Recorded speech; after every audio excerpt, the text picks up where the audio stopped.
Jadi pedagang itu harus cerdas memanfaatkan situasi. Hai guys, assalamualaikum, jumpa lagi bersama aku Mbak Pedagang yang cerewet. Hayo, ada yang tahu nggak apa maksud dari pembicaraan aku di depan tadi? Jadi pedagang itu harus cerdas bisa memanfaatkan situasi. Seperti contohnya yang kalian lagi tonton ini guys. Jadi aku di sini kalau nggak ada kerjaan menyibukkan diri di warung, misalnya beberes, cek nota kosong. Jadi kalau kita mau belanja itu nggak mendadak-mendadak, istilahnya cepat tanggap dalam mengatasi situasi secara mendadak ya guys. Jadi aku kalau ngisi nota nggak bisa cuman sehari aja. Jadi kalau ada barang di saat itulah kosong, jadi aku langsung ngisi aja. Kalau aku lagi males pegang buku atau pena, jadi aku WA-in aja ke suami aku. Nah dengan begitu kita nggak bakal lupa lagi. Terus kalau misalnya ada sampah-sampah kardus kayak gini juga, alangkah baiknya kalau kita susun dengan rapi, terus kita jadiin cuan daripada sampahnya ngelambrek dan bikin rumah kita jadi kotor dan merusak pemandangan juga. Masa rumah kita itu pedagang yang paling gacor, laris manis, murah meriah, tapi rumahnya itu kayak rumah tukang rongsokan. Jadi di sini mumpung Pak suami aku lagi sehat badannya, jadi dia lagi beberes bersihin kardus yang lambrek abis pasar Karamat kemarin guys. Kalian lihat sendiri kan tadi gimana penampakannya sebelum diberesi sama suami aku. Sumpah bikin sepet mata guys.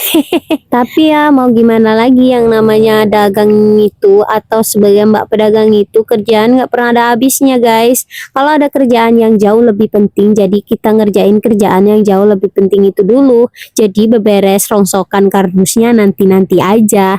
Nah ini berhubung lagi warungnya nggak gerubut-gerubut orang mau belanja, jadi kita punya waktu buat beresin kardus. Yuk temenin aku cerita sambil kita pantau Pak suami aku beresin kardus ini guys. Rasanya udah pengen nyerah sih, tapi aku pikir-pikir lagi, kalau aku nggak dagang terus aku mau kerja apa? Aku nggak punya pemasukan. Lagi pula kalau kita selalu mikir yang ke atas, yang lebih dari kita, di atas langit masih ada langit, nggak bakal selesai guys. Melihat ke atas, melihat orang yang lebih sukses, melihat orang yang lebih kaya, boleh-boleh aja supaya membakar semangat kita menjadi lebih baik.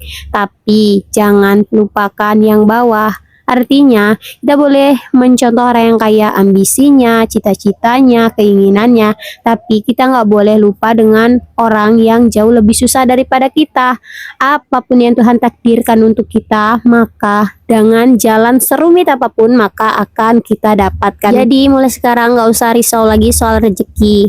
Kalaupun uang itu dari tangan kita, kalau itu bukan milik kita, ada aja jalannya uang itu akan hilang guys. Yang harus kita perbaiki itu adalah tujuan kita, buat apa sih kita ini kerja. Apakah tujuan kita agar membuat keluarga kita bebas dari kesulitan finansial, atau untuk membuktikan diri kita itu agar terlihat hebat? Hati-hati ya, tujuan yang salah juga akan membuat kita susah sendiri. Jadi tugas kita di sini adalah terus berusaha, hasilnya biarkan Allah yang menentukan. Selain itu, tugas kita di sini juga kalau pengen sukses di dunia itu, kita harus belajar, bertanya, minta saran, minta kritik dengan orang-orang yang lebih berpengalaman.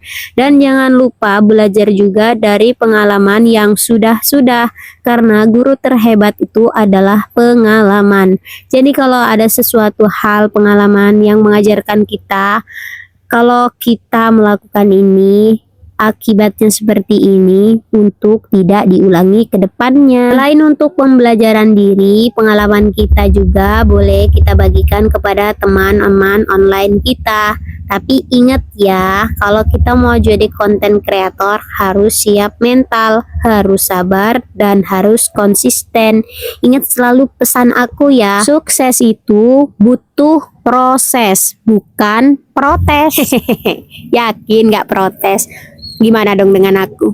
Aku selalu protes di setiap proses-proses aku guys. Bahkan selain protes, aku juga ngeluh.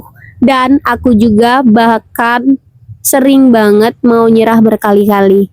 Tapi semua itu nggak aku lakukan. Kalau semua itu aku lakukan, mungkin kalian nggak akan lihat aku seperti sekarang ini. Punya toko yang bisa grosir, udah besar, dan bisa punya omset puluhan juta per hari. Dan juga seandainya dulu aku nyerah, aku nggak pernah ngerasain yang namanya minus sampai puluhan juta. Dedek mau ngapain? Sini. Hele, sini sayang. Jadi aku cerita beberes toko sambil ngomong anakku ya guys. Tuh tengok, bocilku udah bisa kabur aja padahal di situ tadi aku portal guys. Nah ini Bibi setelah sakit hampir seminggu, alhamdulillah dia udah mulai masuk lagi guys. Aku bersyukur banget ada yang bantuin kayak Bibi ini. Orangnya jujur, rajin, pokoknya luar biasa banget Bisus ini guys. Dengan adanya Bisus di toko itu sangat terbantu banget. Tapi walaupun udah ada karyawan, udah ada yang bantuin di toko, kita nggak bisa sepenuhnya ngandelin orang lain. Ini kan toko-toko kita, jadi kita harus yang utama mengelolanya. Semuanya harus di dalam kendali kita. Sesuai pengalaman yang udah terjadi nih ya guys. Aku kan dulu tokonya pernah aku serahin ke adik aku.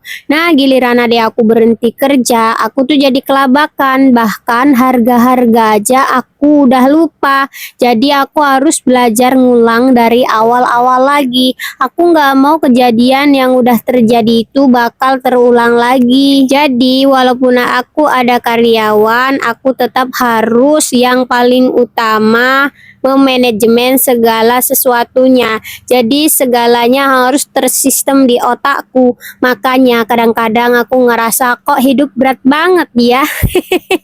Udah mengelola toko, kayak semuanya tuh aku aja gitu. Walaupun udah ada suami aku yang rajin banget ini guys, tapi kadang-kadang apa yang dia lakuin itu nggak srek gitu di hati kita, kurang pas. Kadang-kadang juga malah suami tuh ngajak debat aja gitu, kita maunya kayak gini, dia juga punya kemauan yang kayak gini, nggak sejalan gitu. Tapi ya biarlah, namanya suami istri pasti ada aja pro dan kontranya. Pasangan kita aja nggak bisa ngerti kita sepenuhnya, apalagi orang lain. Dan pasangan kita aja nggak bisa sesuai dengan apa yang kita prediksikan, apalagi orang lain. Makanya aku di sini bener-bener mau mandiri, nggak mau ngandelin siapapun. Yang wajib aku andelin adalah diri aku sendiri. Bukan nggak bersyukur udah punya pasangan yang rajin, yang satset, yang pokoknya udah bisa diandelin lah menurut orang. Tapi aku tuh nggak pengen ngerepotin. Kadang-kadang kalau semuanya aku andelin ke dia, lah gunanya aku apa? Aku jadi nggak tahu apa-apa, padahal ini punya siapa? Kan punya kita. Nah loh, tengok tuh anakku malah siu bye ke kamera. Dasar si bocil orang ini. Nah malah dia makin deket-deket aja. Aku tuh lagi nyuting buat bikin konten YouTube guys. Si pengerok-pengerok, nggak suamiku, nggak anakku. Dasar emang ya kalian ini. Tapi ya sudahlah. Kalau nggak begitu mana ada seru-serunya. Jadi guys, kegiatan di warung itu nggak pernah ada habisnya ya. Ada aja hal yang bisa kita lakuin. Bahkan itu tuh sebenarnya bukan pengen kita lakuin, harus kita lakuin, harus kita beresin, harus kita tambahin, harus kita rapiin, harus kita layanin.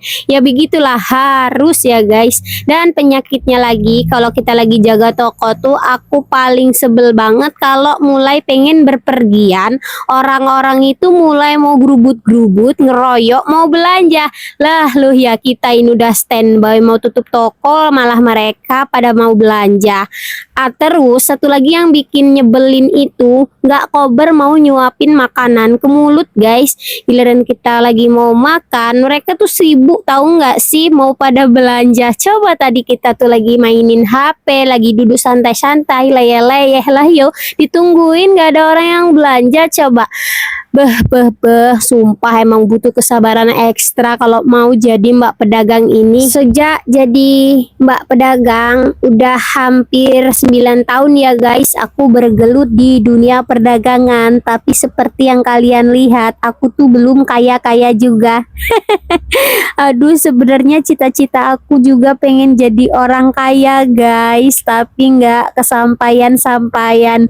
Gimana nggak mau tercapai coba. Giliran kita punya pendapatan, kita juga harus punya pengeluaran. Misalnya kita harus memenuhi kebutuhan keseharian kita, anak-anak kita, suami, ya kita sendiri juga. Kita butuh makan, tempat tinggal yang layak, perabotan. Kalau sakit harus ada dana darurat. Kan kalau sakit nggak bisa kerja, tapi harus juga ngeluarin dana. Bener nggak buat berobat? Belum juga kalau anaknya yang sakit. Jadi kita itu sebenarnya dikasih rezeki sama Allah itu sesuai dengan kebutuhan kita aja. Kalau kita dikasih lebih itu artinya bonus guys. Tapi ya sudahlah, kita yang penting di sini usaha aja. Kalau memang ada bagian kita nanti bakal jadi orang kaya, ya bakal kaya juga, walaupun kita harus berusaha lebih keras lagi dengan jalan tertatih-tatih. Amin. Berdoa aja ya guys, kita sama-sama. Wah, nggak kerasa kalian nemenin aku udah hampir 10 menit. Bukan hampir, malah lewat loh guys. Ya udah dulu ya, aku mau lanjut kerja ini. Aku lagi motong-motongin kardus bekas pengebulan buat bikin nota. Hehehe, kreatif kan? Minimal kita ngehemat buku nota atau buku ya guys ya. Kan itu gratis. Soalnya di toko itu sering ada yang grosir pengennya dikasih nota. Kalau pakai nota juga kan enak, seandainya lupa dengan harga barang bisa langsung nengok ke notanya. Terus juga kalau ada yang kesalahan, apa misalnya barangnya nggak ada tapi di nota ada, ataupun sebaliknya, kalau kita kesalahan ngasih harga, besok bisa kita keruanin lagi, alias besok bisa kita perbaiki lagi guys. Ya udah guys, segitu aja dulu ya. Aku mau lanjut beberes, soalnya udah banyak banget pekerjaan yang aku pending dari hari-hari sebelumnya.